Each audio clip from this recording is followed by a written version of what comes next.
નમસ્કાર બાળ મિત્રો, બાલસભાના નવા એપિસોડ માટે રેડી? તો ચાલો આજની નવી વાર્તા. એક નાનકડું ઝૂંપડું અને ઝૂંપડામાં એક મા દીકરો રહે. દીકરો તો બહાર થોડીક વાર રમવા ગયો અને મા અંદર કામ કરતી હતી. દીકરાને રમતા રમતા એક મસ્ત મજાનો હીરો મળ્યો. કેવો ચમકતો સાચો હીરો! સાચો હીરો તો કેટલો ચમકે! દીકરાએ તો પહેલાં ક્યારેય હીરો જોયો જ નહોતો, તો એને તો ખબર જ ન પડી કે આ શું છે. એને તો એટલો ગમી ગયો કે વાહ, કેટલો સરસ ચમકે છે, આ શું હશે? એ તો હાથમાં પકડી દોડીને એની મા પાસે ગયો કે માં જોને આ શું છે, કેટલું સરસ ચમકે છે. મા તો જોઈને જ સમજી ગઈ કે આ કાંઈક કિંમતી વસ્તુ છે. પણ એને એમ થયું કે આ છોકરો છે ને એના હાથમાં આ ન આવવી જોઈએ કિંમતી વસ્તુ, એ ક્યાંક ઉડાડી દેશે. એટલે કે કાંઈ નથી, આ તો છે ને કાચનો ટુકડો છે. એટલે છોકરાએ તો ઓહો કરીને ફેંકી દીધો કે આ કાચના ટુકડાને હું શું કરું. માનું ધ્યાન હતું. જેવો દીકરો આગો ગયો ને એટલે માએ પહેલાં હીરાને લઈ લીધો અને ક્યાં ગઈ? એ લઈને સોની પાસે ગઈ. સોનીને કે જો આ શું છે, આની કિંમત શું છે? સોનીએ જોયું, સમજી ગયો કે આ કોઈ કિંમતી હીરો છે.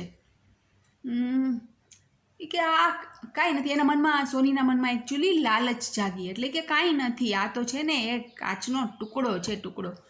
એની માને થયું કે અરે રે, હું કાચના આ એક ટુકડાને હીરો સમજતી હતી. એણે ફેંકી દીધો એટલે સોનીએ લઈ લીધો. સોની લઈને એને ક્યાં લઈ ગયો? જોહરી પાસે, જે હીરાને આમ આખું પારખી શકે ને કે શું છે, એની પાસે, જોહરી પાસે લઈને ગયો કે જો આ શું છે, આની કિંમત શું છે. જોહરીના મનમાં લાલચ જાગી.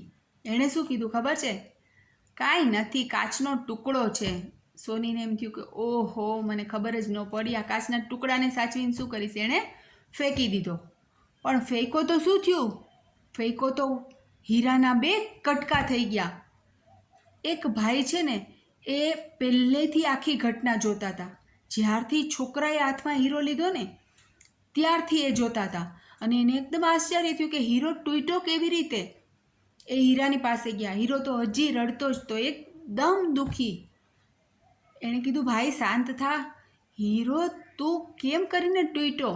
મેં જોયું કે માએ એનો ઘા કર્યો ત્યારે તને કાંઈ ન થયું, છોકરાએ એનો ઘા કર્યો ત્યારે કંઈ તને ન થયું, અને અચાનક તું કેમ તૂટી ગયો? હીરાએ શું જવાબ આપ્યો ખબર છે?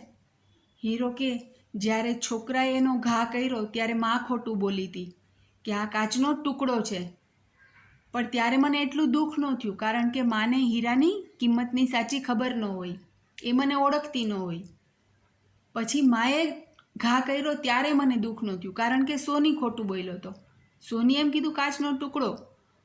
સોનીને આની સાચી પરખ ન હોય એટલે મને એટલું દુઃખ ન થયું.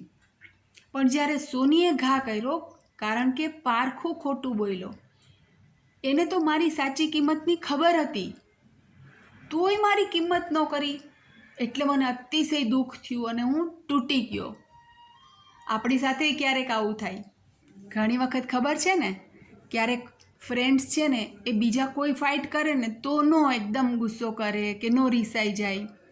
પણ જ્યારે એનો બેસ્ટ ફ્રેન્ડ હોય, જે એને ઓળખતો હોય, એ જ્યારે કાંઈ ખોટું કરે, એની સાથે ફાઇટ કરે, ત્યારે શું કહે? બીજા બધાય તો ઠીક, પણ તે મારી સાથે આવું કર્યું એટલે મને વધારે દુઃખ થયું. તો જ્યારે જે કોઈ ઓળખતું હોય, જેની કિંમતની ખબર હોય, એ ખોટું બોલે તો વધારે રિસાઈ જાય, વધારે દુઃખ થાય.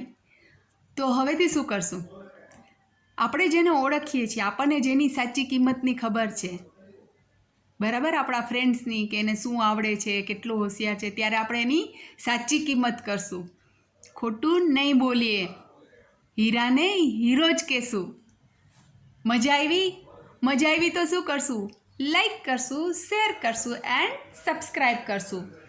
પણ બધું કરતાં મેઇન વાત ક્યારેય નહીં ભૂલીએ, પપ્પા મમ્મીનું માનશું. Bye bye, take care.